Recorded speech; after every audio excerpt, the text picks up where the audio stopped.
They give shares to black leaders, to black elite. If you don't have a political connection, you'll never get a BEE deal. You must be so and so, like Cyril Ramaphosa. He had to get shares in the London mine because he promised them that he will protect that mine. When workers went on strike for more than 5 months, the bosses were beginning to say, but you said you will protect our mines. Protect it. He didn't have any skill. He was not given shares because he's possessing a special skill or a rare skill. He's got nothing. He was given shares because of his political connection. Now he must deliver. He said he will protect the mine. What do? You call your political friends. These people here are not workers. These people are criminals. Bring the army. We need to take action. Calling workers criminals to please white capital. A former unionist of mine workers, a man who used to claim that he formed a union to protect those mine workers. 34 of them were killed. Some of them were killed even when they had their hands up pleading at a close range. There's one of them who was wearing a green blanket called Mambush.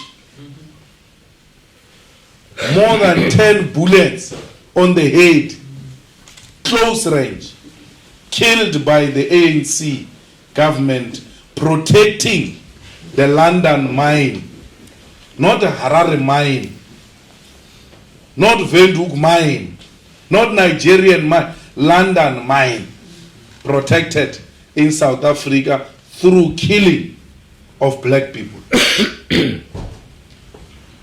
Till today, no one has been arrested.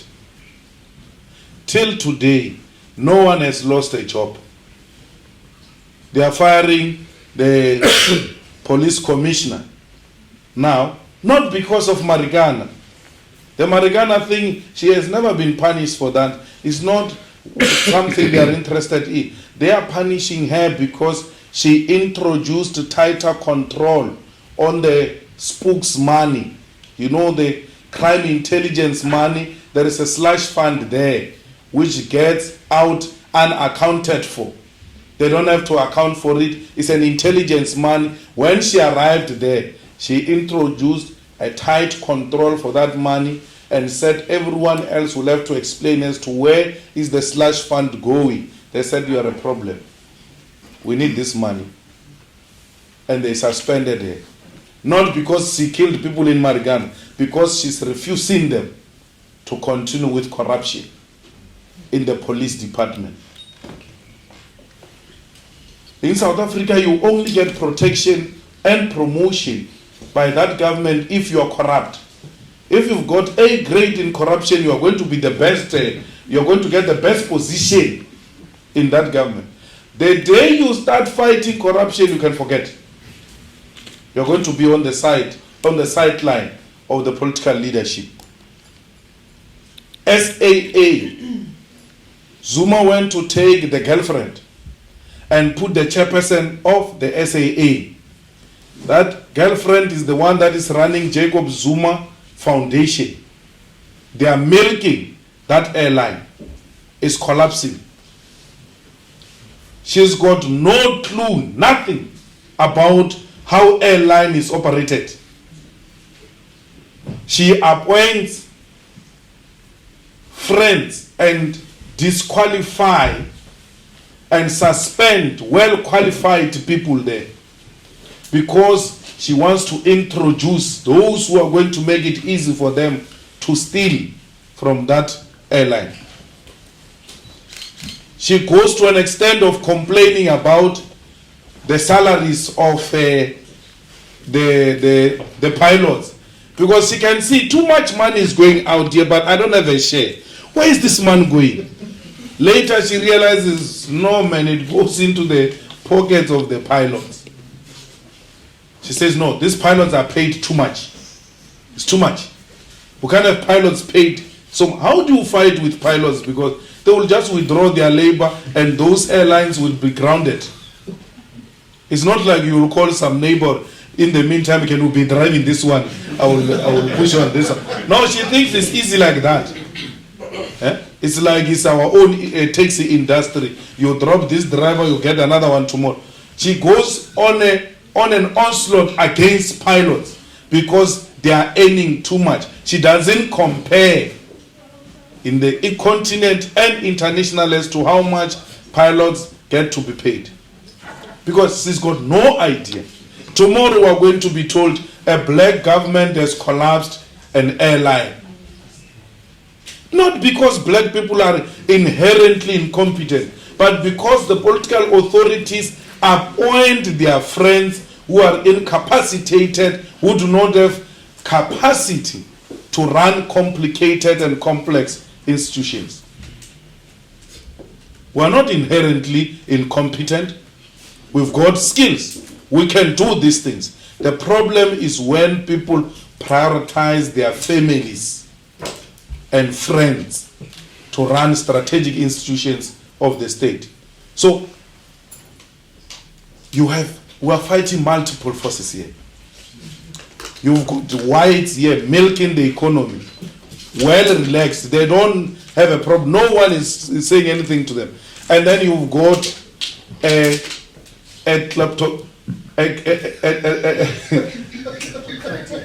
kleptocratic government this side, nicely messing up with a public purse, treating it like a personal purse. This is a white elite, this is a black elite. The masses are the victims of these two. And this black elite can't tamper with the white elite because they are not interested in those things. They've always envied them. They wanted to be like them. They say, no, we are fighting for democracy. And all. Okay, after winning democracy, what do you want to do? We want to have a black president. That is the beginning and the end of it. Once you have a black president and a black minister with a chauffeur, they are all driven and they can eat the money of the people, they are happy. They are not tampering with the economic structure. They don't care about that. They get big salaries, they get driven around, they address big meetings, doors get open for them.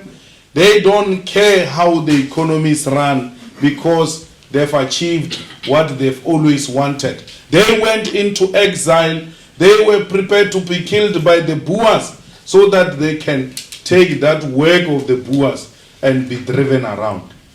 As to what? Why do you want to be driven around? For what? They all don't have an idea. But we have arrived. We've got a good story to tell.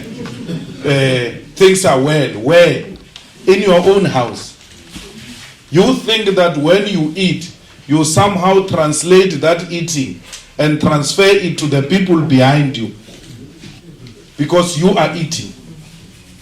That's what made us fight with Zuma, because we said to Zuma, some of us, when we made you president in 2007, we thought we were going to replace this tendency with a democratic tendency where the wealth of the country shall be shared amongst the people. Now you are sharing with your own family and your own friends, including our Indian brothers who had just arrived in South Africa, called Guptas. There's a group there called Guptas. They must pray forever that EFF must never take government. Because otherwise, if we take government, we are going to give them tickets, not return one way. One way home. Because we don't want those type of people there. Those guys, they appoint ministers. Those guys, they appoint CEOs of state-owned enterprises. Those guys, they decide which tender goes where. And they will tell you before.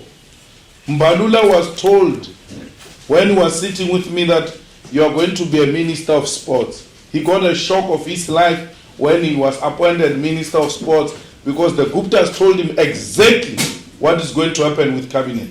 You get elected, you are a leader of the ANC, you are a leader of government, you are elected by the people. You are told by some unelected family that this is what is going to happen in this country when cabinet gets announced. There's nothing so painful like that. To be told by arrivalists in your own country, the country you have gone to prison for, the country you have gone to exile for, you are told by nobodies that this is what is going to happen to you and your people. Some special small colonialism and colonized South Africa by the Guptas, given a permission by Jacob Zuma. What is the speciality of the Guptas? There's nothing they specialize on, except the fact that they carry cash. And Zuma likes cash. So they don't do transfer. They don't sign checks. They give everybody cash. And that's how they win them over, because they love cash. They are obsessed with cash. Our leaders get to be bought so easily. They are available to the highest bidder. We need to change that. Now we thought we have resolved. Everybody else understand that colonialism is bad. Colonialists must be fought. We need to have an African state led by Africans, the economy owned by Africans. As if that is not enough, the Chinese are knocking at the door now. They too looking for some special arrangement to recolonize Africa and do as they wish. And they are actually, it looks like they are going to be worse than what Britain was to us. Because what is worse with them is that they come with labor force. I'm told everything else beautiful now in Zimbabwe, you know, is Chinese owned. And our brothers and sisters are selling on the pavements. It can't be. It can't be. We are looking for new markets. Yes, we are looking for new partners. We are looking for new investors. But let it be done through our own terms as Africans, and not through the exploitation of our resources and our people by a new colonizer, because this one projected themselves as better than the previous colonizer. What is even more painful in South Africa, we are told to learn that Chinese language, Mandarin. You are coming into my house, and you tell me I must learn your language, and you came into my house. Visitors must always be humble. It's always a nice thing to learn a new language and many languages. But to just be told, you are going to learn my language, let it be voluntarily. But it must be compulsory for you, because you came into my country. You're looking for something, you're looking for my minerals, you're looking for my land. I've got a beautiful land, but I can't hear you. What are you looking for? Go learn my language and tell me what you're looking for. Not for me to go and learn your language so that I can hear what you're looking for from me. It can't be. It has to come to an end. Africa cannot permanently be a subject of superpowers. It has to take its rightful place. It has to fight for its rightful place in the international politics, in the international economy. People must look the direction of Africa for solutions, because we've got the best thinkers. So the EFF is about that. That's what we're trying to spread in Africa. It's so painful to see that there are still African states that pay colonial tax to France. Till to date, they have their reserve banks in France. And we are told that if we're to withdraw those reserve banks in France and withdraw the colonial tax, France will collapse. Because France is what it is because of that colonial tax and the reserve banks that are there from African state. Where is the African leadership to agitate for such change and say, let's show them that they are not better than us. There's nothing special about them. We are a chosen nation because God has given us minerals and beautiful land and mountains and beautiful beaches and sea. They need us. A beautiful weather, much better than this weather you have here in Britain. So what more do we need? We need leadership. Where is the leadership to tell these African states, stop paying and let's see what will happen? African leadership must rise now and say to those who are paying colonial tax and those who still sing about the Queen in their national anthems, it has to come to an end. Let's sing about African leaders. Let's sing about our continent. Let's sing about ourselves. If we are scared to die, then no one will be prepared to rise. We are not going to achieve these things. But we took a conscious decision to lay a firm foundation for generations to come. We refuse to be a generation of cowards. We are fighting for our economic freedom. Mugabe took it from here to here. Madiba took it from here to here. So we cannot complain that no, these old men have sold us out, they are useless. No! They are human beings. They can do up to so far. We are here now. If you think Madiba sold out, then go and do it and perfect it. Madiba played his role.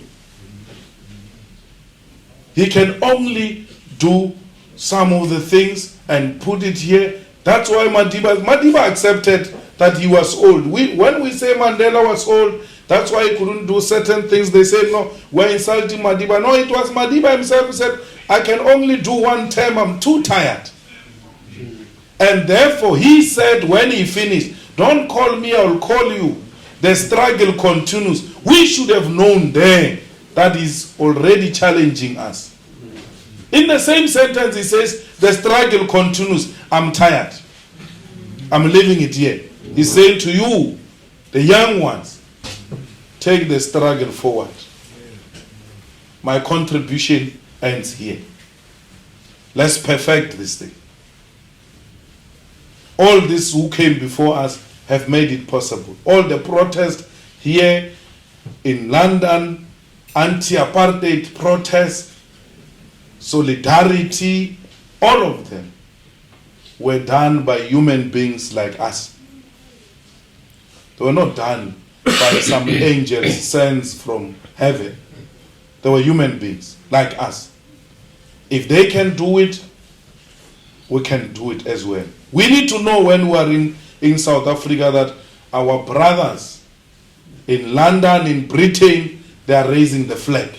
And they are saying to us, continue with the struggle. We will explain here what you mean when you speak in South Africa. We need to know that we've got the buy-in of our brothers all over in New York and everywhere else, wherever they are found, that your struggle there, it is our struggle. So we came to say to you, the struggle is not over. It looks like it is more complicated than the one that Madiba fought for. Because here the enemy is not clearly defined. What you see as a brother can be the enemy tomorrow. Thank you very much.